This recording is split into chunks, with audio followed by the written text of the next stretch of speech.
Hello and welcome to another episode. आज का episode शुरू करने से पहले मैं आप लोगों से एक क्वेश्चन पूछना चाहूँगा, जिसका आंसर आप कमेंट सेक्शन में ज़रूर बताइएगा कि आप लोग में से कितने लोग सुपरस्टिशंस और ब्लैक मैजिक में बिलीव करते हैं। सुपरस्टिशंस ऐसे कि ट्यूसडे को बाल नहीं कटाने चाहिए, रात को नाखून नहीं काटने चाहिए और अगर बिल्ली रास्ता काट जाए तो उसको क्रॉस नहीं करना चाहिए। एंड ब्लैक मैजिक के बारे में तो आप सब लोग जानते ही होंगे। वैसे तो मैं इन सब चीज़ों में बिलीव नहीं करता हूँ, लेकिन इस एपिसोड के एंड में मैं आप लोगों को अपने फ्रेंड की एक स्टोरी सुनाऊंगा, जिसे सुनने के बाद शायद आप लोग भी क्वेश्चन करने लगोगे कि क्या ब्लैक मैजिक सही में होता है। क्योंकि जब मैंने उन सारी चीजों को अपनी आंखों से देखा तब मैं भी इस क्वेश्चन में पड़ गया था कि पता नहीं सही में ऐसी चीजें होती हैं क्या। वेल, कमिंग बैक टू आज का केस। आज की कहानी है अप्रैल 2023 की, जब वेस्टर्न इंडिया के एक छोटे से गांव के पुलिस स्टेशन में एक कॉल आती है। कॉलर बताता है कि एक फार्मर की प्रॉपर्टी पर लगे एक टेंट के अंदर एक बहुत ही अजीब सी और डरावनी चीज मिली है। पुलिस जब वहां पहुंचती है तो उन्हें दिखाई देता है कि एक 7 फीट लंबी ईंटों की दीवार के पास एक पॉलिथिन और बोरे से बनाया हुआ एक टेंट है। जब पुलिस टेंट का फ्लैप उठाकर अंदर जाती है तो पहले तो उन्हें कुछ समझ ही नहीं आता कि उन्हें सामने क्या दिखाई दे रहा है। ऐसा लग रहा होता है कि टेंट के अंदर किसी ने पूजा करने की जगह बना रखी है। लेकिन जब पुलिस ध्यान से अंदर देखती है तब उन्हें जो चीजें दिखाई देती हैं वो बहुत ही डार्क और डिस्टर्बिंग थी। ये एक ऐसी कहानी है जो आखिर तक एक बिल्कुल ही अनएक्सपेक्टेड डायरेक्शन में चली जाती है और ये काफी ग्राफिक है, तो व्यूअर डिस्क्रिप्शन एडवाइज्ड है। तो चलिए इस केस को शुरू करते हैं। My name is Saharsh and you are watching the case of Hemu and Hansa. इस कहानी की शुरुआत होती है गुजरात में और इस कहानी के सेंटर में एक आदमी हेमू मकवाना और उसकी वाइफ हंसा है। ये दोनों विंचिया नाम के एक गांव में रहते थे। एक रात हेमू और हंसा अपने 12 साल के बेटे और 13 साल की बेटी को लेकर उनके अंकल के घर जाते हैं। दरअसल हेमू और हंसा चाहते थे कि उनके दोनों बच्चे उस रात अपने अंकल के घर रुके। जैसे ही ये चारों लोग अपने अंकल के घर पहुंचे और उन्होंने घर का दरवाजा नॉक किया तो उनके अंकल ने दरवाजा खोला। दरवाजा खुलते ही दोनों बच्चे एक्साइटेड हो गए और दौड़कर अपने अंकल के घर के अंदर घुस गए। उनको इस बात की खुशी थी कि आज रात वो अपने कजिन्स के साथ रुकेंगे। हेमू और हंसा ने उनके अंकल से कहा कि इन बच्चों का आज ध्यान रखिएगा, हम किसी काम से बाहर जा रहे हैं। उसके बाद हेमू और हंसा अपने घर की तरफ निकल गए। घर की तरफ जाते वक्त उन्होंने देखा कि रास्ते में कुछ गाय चराने वाले लोग उनकी तरफ आ रहे हैं। तो जैसे ही गायों का झुंड उनके पास से गुजर रहा था तो हेमू और हंसा साइड में खड़े हो गए। गांव के लोगों ने बताया कि हेमू और हंसा कोशिश कर रहे थे कि उस दिन उनके कपड़ों पर बिल्कुल भी धूल या मिट्टी ना लगे। और जैसा कि गांव वालों ने बताया कि हेमू एक व्हाइट कलर की एकदम नई नवेली शर्ट पहना था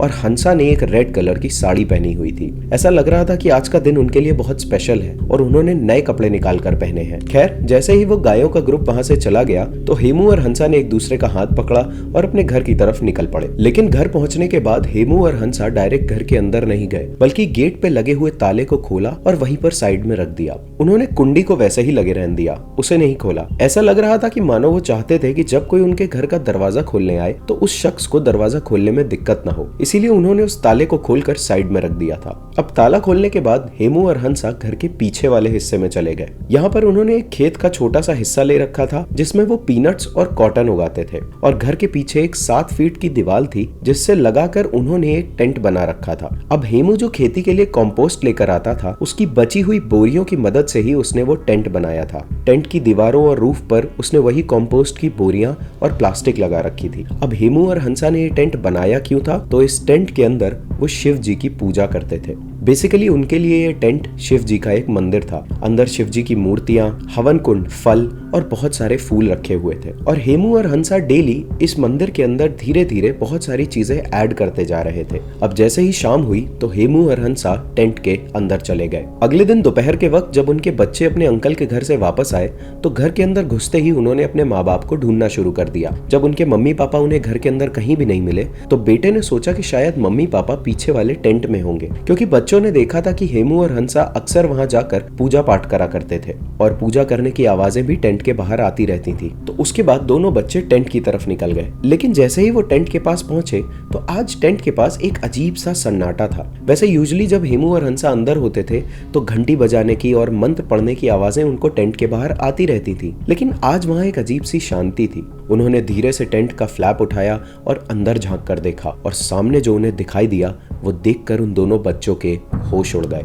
टेंट के अंदर हेमू और हंसा हमेशा साफ सफाई रखते थे। टेंट एकदम साफ रहता था, लेकिन आज वहाँ हर जगह एक ब्राउन और रेडिश कलर का लिक्विड फैला हुआ था, जो कि मूर्तियों और पूजा की चीजों पर भी लग गया था। और बीच में जो हवन कुंड था, वहाँ पर दो अजीब तरीके के मांस के टुकड़े पड़े थे, जिन्हें देखकर ऐसा लग रहा था कि किसी ने उस हवन कुंड में मांस को पकाने की कोशिश की है। अब उन दोनों बच्चों को समझ ही नहीं आ रहा था कि टेंट के अंदर असल में हुआ क्या है, क्योंकि हेमू और हंसा तो हमेशा टेंट को साफ रखते थे, लेकिन आज वहाँ सब जगह वो ब्राउन कलर का लिक्विड फैला था और सारी चीजें इधर उधर बिखरी हुई थी। जब दोनों बच्चों ने टेंट के अंदर आगे बढ़ के देखा तो उन्हें एक और अजीब सी चीज दिखाई दी।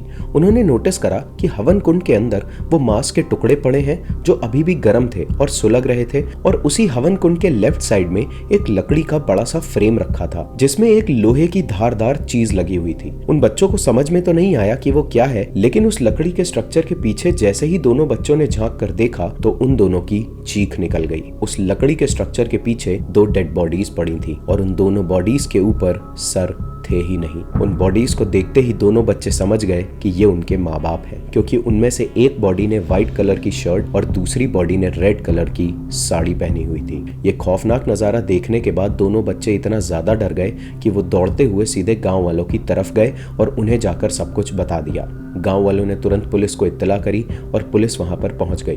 अब जब पुलिस टेंट के अंदर गई तो उन्होंने देखा कि हवन कुंड के पास शिव जी की मूर्ति रखी हुई थी, एक सिंदूर की डिब्बी थी, कुछ फल थे और बहुत सारे ऑरेंज कलर के फूल पड़े हुए थे। और इन सब चीजों के साथ वहां पर एक नोट पड़ा था, जिसको पढ़ने के बाद पुलिस समझ गई कि असल में उस रात उस टेंट के अंदर क्या हुआ था। उस रात जब हेमू और हंसा टेंट के अंदर गए तो उन्होंने सबसे पहले हवन कुंड में आग लगा दी। हंसा ने ऑरेंज कलर के फूलों को मूर्तियों के आसपास बिछा दिया और हेमू ने एक नोट लिखना शुरू करा। वैसे पुलिस ने जब उस नोट को हैंडराइटिंग एक्सपर्ट के पास भेजा तो उन्होंने बताया कि उस नोट को लिखते वक्त हेमू के हाथ कांप रहे थे। हेमू ने जल्दी जल्दी उस नोट को लिखा और उसके बाद दोनों ने अपने अंगूठों को इंक पैड के अंदर डुबाया और अपने अंगूठों के निशान उस नोट के नीचे लगा दिए। उसके बाद हंसा ने उस नोट को शिव जी की मूर्ति और तस्वीर के बीच में रख दिया। अब पुलिस को उम्मीद थी कि उस नोट में हेमू और हंसा ने लिखा होगा कि उन्होंने ये सब क्यों किया, लेकिन उस नोट में ऐसा कोई भी रीजन नहीं लिखा था। उस नोट में बस ये लिखा था कि ये हमारी इच्छा है, हमने अपनी मर्जी से ही ये सब किया है और हम बस ये चाहते हैं कि हमारे बच्चे और हमारे बुजुर्ग माँ बाप का ध्यान रखा जाए। अब जब हेमू और हंसा ने ये नोट लिख दिया उसके बाद वो दोनों उसी वुडन स्ट्रक्चर के सामने खड़े हो गए। अब असल में वो वुडन स्ट्रक्चर एक गिलोटिन था। अब जिन लोगों को नहीं पता है कि गिलोटिन क्या होता है, तो गिलोटिन एक ऐसी मशीन है जो बहुत पुराने टाइम्स में अपराधियों को सजा देने के लिए यूज करी जाती थी। इसमें एक लकड़ी का बड़ा सा स्ट्रक्चर होता था जिसमें एक बहुत ही तेज धार वाला ब्लेड लगा होता था। अपराधी को अपना सर उस लकड़ी के स्ट्रक्चर के ऊपर रखना होता था और जैसे ही अपराधी अपना सर उस छोटे से होल के अंदर डालता था, वहां खड़ा जल्लाद उस ब्लेड को रस्सी की मदद से ऊपर खींचता जाता था और जैसे ही वो ब्लेड पूरे ऊंचाई तक पहुंच जाता था तो वो जल्लाद उस रस्सी को छोड़ देता था और अपराधी की मौत हो जाती थी। तो ऐसा ही एक गिलोटिन डिवाइस हेमू और हंसा ने उस टेंट में खुद से बना रखा था। जब उन दोनों ने वो लेटर लिख लिया उसके बाद वो दोनों उसी वुडन स्ट्रक्चर के सामने अपने घुटनों पर बैठ गए और उन्होंने अपना फेस करा हुआ था उस जलते हुए हवन कुंड की तरफ। उसके बाद दोनों ने अपने सर को उस वुडन स्ट्रक्चर के ऊपर रखा और हेमू ने उस वुडन स्ट्रक्चर में लगे हुए ब्लेड को रस्सी की मदद से ऊपर घसीटना शुरू करा, जैसा कि एक असली गिलोटिन में होता है। धीरे धीरे वो ब्लेड ऊपर उठता रहा और हेमू उस रस्सी को खींचता रहा। जैसे ही वो ब्लेड अपनी मैक्सिमम हाइट पर पहुंचा, हेमू ने उस रस्सी को छोड़ दिया।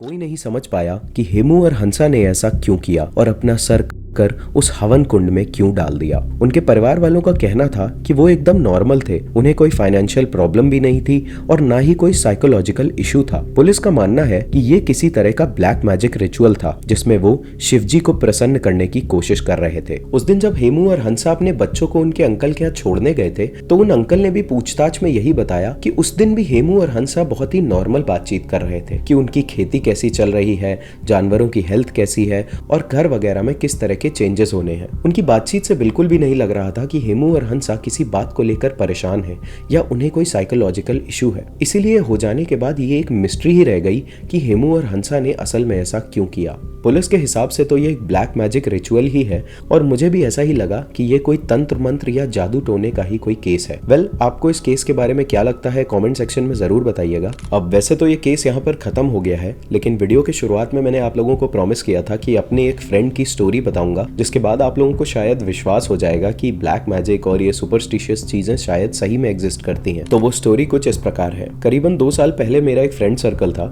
जिसमें 6 से 7 दोस्त मेरे थे और उनमें से एक नया फ्रेंड ऐसा ऐड हुआ था जिसको लेकर सबके मन में एक डाउट था कि ये कुछ ब्लैक मैजिक या इस टाइप की चीजें करता है, क्योंकि वो हमेशा मौलवियों और इनके पास जाता रहता था और कभी कभी ऐसी चीजें बताता भी रहता था कि उसने किसी के साथ ऐसा कर दिया वैसा कर दिया। तो हम लोग उससे काफी डरते थे। अब वैसे रियलिटी क्या थी हम लोगों को नहीं पता था, लेकिन 2-3 इंसिडेंट्स ऐसे हुए जिसके बाद हम लोगों ने उससे थोड़ी दूरी बना ली। वेल, पहला इंसिडेंट ये था कि मेरे एक फ्रेंड ने नई कार खरीदी थी और ये जो बंदा था जो ये सब ब्लैक मैजिक करता था वो बहुत ही जेलस टाइप का बंदा था। उसने देखा कि यार इसने नई कार खरीदी है और जैसे ही वो कार खरीदने के बाद मेरे दोस्त ने सबको पार्टी दी तो वो भी उस पार्टी में आया हुआ था। उसके चेहरे को देख के पता चल रहा था कि वो उस कार को देख के खुश बिल्कुल नहीं है। उसके बाद जब सब जाने लगे तो सब उसको चिढ़ाने लगे कि भाई तुम कब कार ले रहे हो, देखो इसने ले ली। तो वो इतना ज़्यादा जेलस हो गया था कि गुस्से में आके उसने मेरे फ्रेंड को जिसकी कार थी उसको बोल दिया कि अरे कार ले ली है बट ज़्यादा टाइम चला नहीं पाओगे। और you won't believe, next day ही मेरा जो फ्रेंड है वो कार लेकर एक जगह पर गया हुआ था और कार रोड के साइड में लगी हुई थी। तो एकदम से जो कार जहाँ खड़ी थी उसके लेफ्ट साइड में एक ऐसे मेन होल या फिर ऐसे नाली गई हुई थी जिसके ऊपर ऐसे कवर लगे हुए थे, सीमेंट के ब्लॉक्स रखे हुए थे और वो ब्लॉक एकदम से फटा और गाड़ी का पीछे वाला टायर उस नाली के अंदर घुस गया। उसके बाद करीबन 4 से 5 लोगों को उस गाड़ी को उठाकर बाहर निकालना पड़ा, तब वो गाड़ी बाहर आई। एंड सेकेंड इंसिडेंट ऐसा ही था कि इस ग्रुप में ऐसा हुआ था कि 2-3 लोगों की दोस्ती बहुत ज़्यादा अच्छी हो गई थी, जिसकी वजह से वो जो दोस्त था वो फिर जेलस हो रहा था कि इन लोगों की दोस्ती इतनी अच्छी क्यों हो गई है। तो ऐसे ही उसने एक दिन मजाक में कहा कि अरे बड़े भाई बने घूमते हो, देखना तुम लोगों का सत्यानाश हो जाएगा।